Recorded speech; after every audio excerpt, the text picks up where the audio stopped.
Yeah, big week for us. Obviously, we're in a little bit of a rut.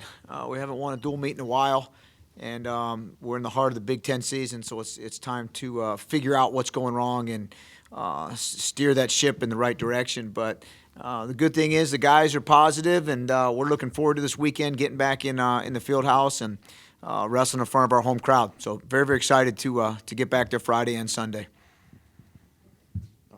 Coach, you kind of talk about being in a rut, but the duel with Michigan was, a lot of close matches there, and I guess I'm just wondering how much of it is a point here or there, a move here or there, versus things that you really as a coach like say, hey, we really got to make some changes or talk about things. Yeah, what's so good about that is, well, first in Michigan, we got the break speed off us pretty good.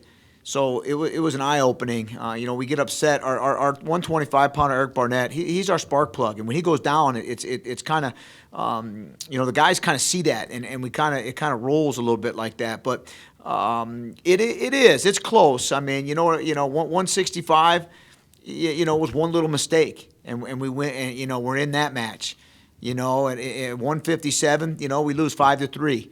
Up and down the lineup, it is one or two things. We're not coming back home and trying to reinvent anything. It's just now, figuring out what went wrong in those matches and correcting our mistakes individually. As a team, the guys are doing great.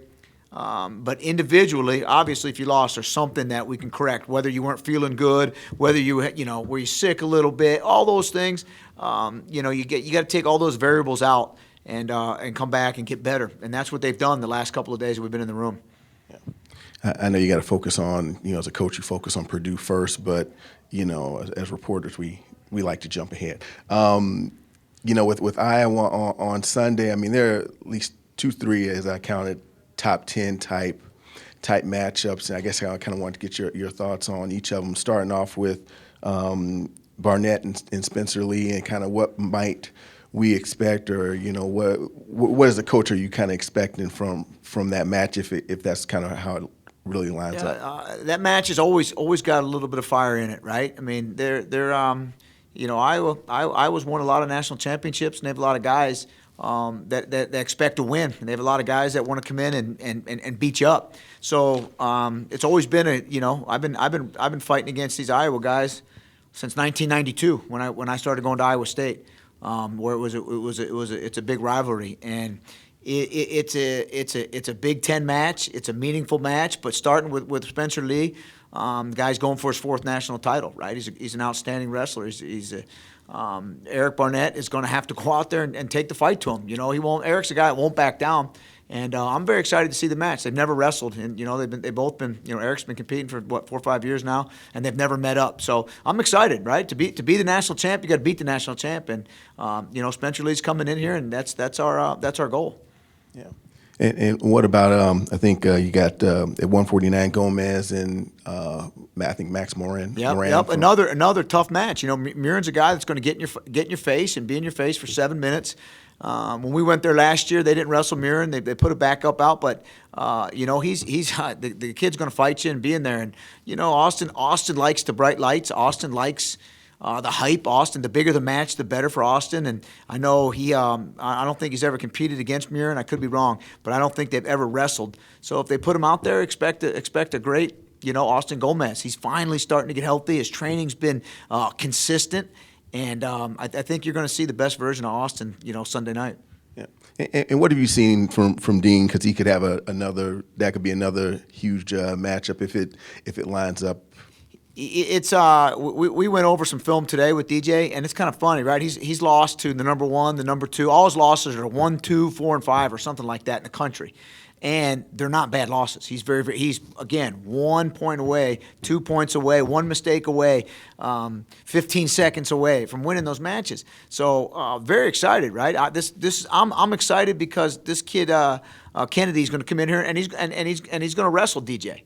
And when people wrestle DJ's a problem, And so it's going to be great. It's going to be a wide open firework match, and this is what we want. We want all these matches to happen now, so when we get to the national tournament, we know what it's going to take to get to the NCAA finals. Yeah. How much does coming back to the field house and having these two duels here this week, how much you've seen kind of the impact the home crowd can have. Can you speak to that and how they might help at times, your guys out there? Yeah, it's great, right? Our guys feed off this crowd, and I know for the Iowa duel, ticket sales are crazy. It's going to be a packed house, and that place has got great acoustics. It's 4,000, 5,000 people in there sound like 15,000. So if we could get on a little bit of a roll, if we can do some special things and get the crowd involved, it's going to be amazing. And then wrestling at home is it's very what do I want to say, underrated. With the way this Big Ten season is, and you're wrestling the top 5 team week in and week out, Friday, Sunday, the travel is tough. You know what I mean? The travel's tough. You're showing up in packed gyms, sold out gyms. To be able to sleep in your bed, work out in your own wrestling room, eat your own food, and show up and compete in your own gym, it's awesome. And I think it's the road team's got to be really, really tough to come in and win a big time match. So. Hopefully that crowd is there. Hopefully they're loud, and hopefully we do something to get them involved. That's our mission. Get this crowd involved and go do something you're not supposed to do, and that's what. And then we can live with the results come Sunday. Last season, true freshmen in a couple different weight classes, at least three of the 10 guys starting were true freshmen, and we're seeing dividends in that in terms of their experience level and doing really well in the Big Ten this year. This season, we've seen Felix Latini and James Rowley, both true freshmen, earn some starting time. What are you seeing from both of them? And although maybe struggling in the Big Ten, what are they gaining from this experience? Well, I'll tell you what, it opens their eyes a year earlier. Now that we can wrestle these true freshmen, they're not going to. They understand what it takes now. I think they both have been in some Big Ten matches. They know what it's going to take. From the standpoint, it's what the common person doesn't understand.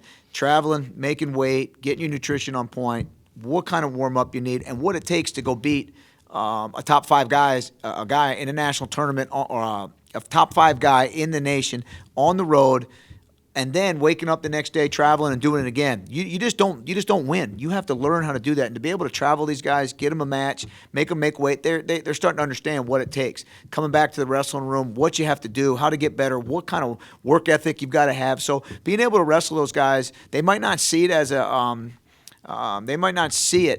positive right now, but it is definitely from these wrestling coaches' side of things, it is absolutely a blessing to be able to put these true freshmen out there and get them some experience before they're actually expected to go in there and produce great results. In our upper weights at 197, Braxton Amos and Trent Hilger at heavyweight, both have spent, since last NCAAs, have put on a lot of muscle mass, changed up some of their conditioning and their training. What are you seeing from both of those guys this season so far? Well, I see 2 guys that are using absolute every resource that the university provides for them. From the nutrition side of things and the strength and conditioning side of things, from the mental side of things, from the coaching side of things. These guys are putting every ounce of effort into using every resource that we're providing them. And you look at Trent, right, from 218 pounds to 264. Again, that doesn't happen without using every bit of resource, and it shows you how great our people here that are supporting our student athletes. Braxton Amos is as lean as he's ever been. He looks amazing, his body, and he's performing better, right? It took him a year to understand a little bit about nutrition and what he can do and what he can't do. He looks amazing right now. He's rounding into form. He's, again, 1 point, 2 points away from beating the best in the country, and it's going to come when that moment clicks. Right, lights out for this guy. He's going to be, standing on top of the podium for years to come, and I'm excited because he's a different guy this year. The weight. The weight was a little tough last year. This year, it's no issue at all. We don't even deal with the weight. It's more about getting better in wrestling, and he's right there, and he's a strong human being. Which is really, really a good thing for Braxton. So he's kept his strength, he's leaned out, and he's following what the nutritionist is saying. He's working with our mental people, and he's just taking advantage of every single resource we have here at the athletic department.